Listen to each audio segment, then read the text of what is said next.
దిక్కులేనోనికి దేవుడే దిక్కు, వెనకబడ్డానికి గవర్నమెంటే దిక్కు. ఆ గవర్నమెంటే ఓట్ల కోసం గడ్డిగచ్చి వీళ్ళని అడక్క తినేటోళ్ళ కన్నా దీనాది దీనంగా దిగదార్చడానికి ఇంకా పూనుకున్నప్పుడు ఇంకా మనని కాపాడేది ఓట్లు దేవుడే అనేది వాస్తవం. ఎందుకంటే ఆల్రెడీ ఎంతో ప్రజాదరణ పొంది ఎంతో ఘనకీర్తిని పొంది ఆరోగ్యశ్రీ లాంటి అత్యున్నతమైన స్కీములు పెట్టి ఉన్నతంగా సీఎం పదవి చేసిన వైఎస్ రాజశేఖర రెడ్డి వల్లనే కాలేదు బీసీఏలోకి నిధులు తేవడం. మీ వల్ల కాదు రేవంత్ రెడ్డి గారు, ఆ ప్రయత్నాన్ని వెనుకకు తీసుకోవాలి. ఇది చాలా అవసరం. ఎందుకంటున్నా అంటే స్వాతంత్రం వచ్చినప్పుడు ఈ వర్గీయులకు చదువు తెలియదు, గుడిసె తెలియదు, కూడు తెలియదు. కొన్ని కులాలలో అయితే వాళ్ళు ఏ ఊర్లో బతుకుతురో, ఏడ బతుకుతురో, ఏ చెట్టు నీడను బతుకుతురో, ఏ రోజు ఏ ఊర్లో బతుకుతురో తెలియని దీన స్థితిలో ఉన్న కులాలకు చదువు ఒక్కటి ఉంటుంది, ఆ చదువుతో ఉద్యోగం వస్తుంది, జ్ఞానం వస్తుంది అని తెలవడానికి 50 ఏళ్ళు పట్టింది.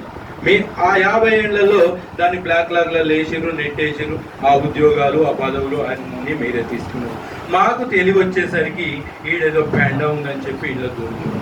ఇప్పుడు తెలంగాణ మనకు స్వాతంత్రం వచ్చిన రోజు భారతదేశంలో ఎస్సీల యొక్క స్థితి, ఎస్టీల యొక్క స్థితి, ఈ బీసీఏలో ఉన్న కులాల స్థితిని మనము లెక్కలేసుకుంటూ పోతే ఈ 70 ఏళ్లలో ఎస్సీలు ఎంత అభివృద్ధి చెందారు, ఎస్టీలు ఎంత అభివృద్ధి చెందారు, ఈ బీసీఏలో కులాలు ఎందుకు అభివృద్ధి చెందలేదని పునశ్చరణ చేసుకోవాల్సిన బాధ్యత ఈ రాష్ట్రంలో ప్రభుత్వానికి ఉంది.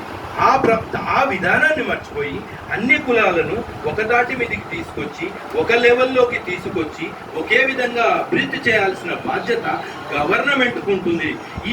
ఏం లేదు, ఈడ ఏ ఉద్యోగమైనా తక్కువ మార్కులకు వస్తుంది, ఏ సీట్ అయినా తక్కువ మార్కులకు వస్తుంది. అవి తెచ్చుకోవాలి, ఏసీ సీట్లు, ఏసీ రూమ్లు, సోఫా సీట్లలో లగ్జరీలని అనుభవించాలి, ఓటు బ్యాంకు రాజకీయాలు చేయాలి. మరి ఎడుకోవాలి, గడ్డి బిగాలనా వీళ్ళందరూ?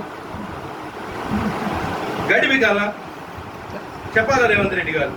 ఆ రోజు అంటాడు ఒక కులాన్ని తీసుకుపోయి ఒక రకంగా అంటారు. ఇప్పుడు ఇవాళ ఏంది మీరు చేస్తున్న కుల చిచ్చుల వల్ల ఏకంగా పేర్లు పెట్టి ఫలానా వ్యక్తులను మేము ఓడిస్తామని మేము రోడ్లు ఎక్కాల్సిన కర్మ పట్టించిండు రేవంత్ రెడ్డి గారు. మీరు ముఖ్యమంత్రిగా ఎక్కువ కాలం ఉండాలి. మీ ముఖ్యమంత్రిగా మీ యొక్క పదవిలో అద్భుతమైన కార్యక్రమాలు చేయాలి. వెనుకబడ్డ వాళ్ళను ఉన్నత స్థితికి తీసుకురావాలి. వెనుకబడ్డ కులాలకు రాజ్యమే అండ. మీరే మమ్మల పక్కదోవ పట్టిస్తే భవిష్యత్తులో కొన్ని ఆంతరంగిక శక్తులు కూడా పెరిగి ప్రత్యక్ష దాడులకు గురి చేయాల్సిన పరిస్థితులు కూడా ఏర్పడతాయి. భావోద్రేకాలకు ప్రజల్ని గురి చేయొద్దు. వెనుకబడ్డ కులాలను ఆదుకోవాల్సిన బాధ్యత ప్రభుత్వానికి ఉంటుంది. ఇది ముమ్మాటికి నిజం. దీన్ని పునరాలోచించుకొని ఈ కులాలకు అండగా మీరు నిలబడి పెద్ద మనస్కుడిగా దేదీప్యమానంగా పరిపాలన చేయాలని మిమ్మల్ని వేడుకుంటున్నా, పాదాభివందనం చేస్తున్నాం. ఎందుకంటే మేము భిక్షాటనే చేస్తాం, అందరం ఇళ్ళ పట్టబోయి అడుక్కుంచేటోళ్ళమే. మిమ్మల్ని కూడా అడుక్కుంటున్నాం పాలు మొక్కి. దయచేసి ముదిరాజులను బీసీఏలోకి రాకుండా ఈ 57 కులాలకు మీరు అండగా నిలిచి పెద్ద మనసు కూడా అనిపించుకోవాలి. కానీ వెనకబడ్డోళ్ళకి అండగా ఉండాలని ఎదిగిన వాళ్ళకి కాదు. రేవంత్ రెడ్డి గారు మిమ్మల్ని రిక్వెస్ట్ చేస్తున్నాం, డిమాండ్ చేస్తున్నాం.